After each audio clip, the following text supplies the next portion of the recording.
అష్టలక్ష్మి మహిమ. ధనం, ధాన్యం, సంతానం, విజయము. మన జీవితం సంతోషంగా ఉండాలంటే లక్ష్మీదేవి కృప అవసరం. ఈ రోజు మనం తెలుసుకోబోయేది అష్టలక్ష్మి దేవతల మహిమ, మంత్రాలు, పూజ విధానం. అష్టలక్ష్ములు అంటే లక్ష్మీదేవి యొక్క 8 రూపాలు. ప్రతి రూపం మన జీవితంలోని ఒక ముఖ్యమైన అంశాన్ని సూచిస్తుంది. అవి ఆదిలక్ష్మి, ధనలక్ష్మి, ధాన్యలక్ష్మి, గజలక్ష్మి, సంతానలక్ష్మి, వీరలక్ష్మి, విజయలక్ష్మి, విద్యాలక్ష్మి.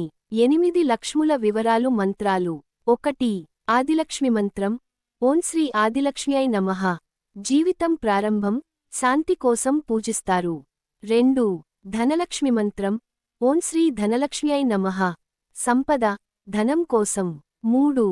ధాన్యలక్ష్మి మంత్రం. ఓం శ్రీ ధాన్యలక్ష్మ్యై నమః. అన్నం, ఆహారం కోసం. 4. గజలక్ష్మి మంత్రం.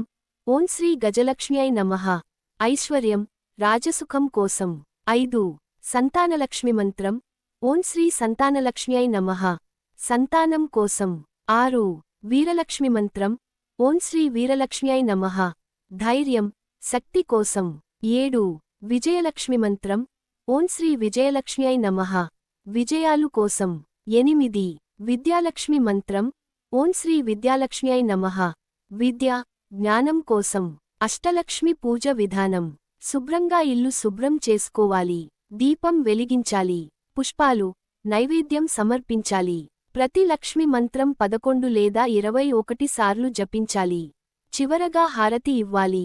అష్టలక్ష్మి దేవతల కృప ఉంటే జీవితం సంపూర్ణంగా ఉంటుంది. ఈ మంత్రాలను భక్తితో జపిస్తే లక్ష్మీ కటాక్షం తప్పక లభిస్తుంది. ఈ వీడియో నచ్చితే లైక్, షేర్, సబ్స్క్రైబ్ చేయండి.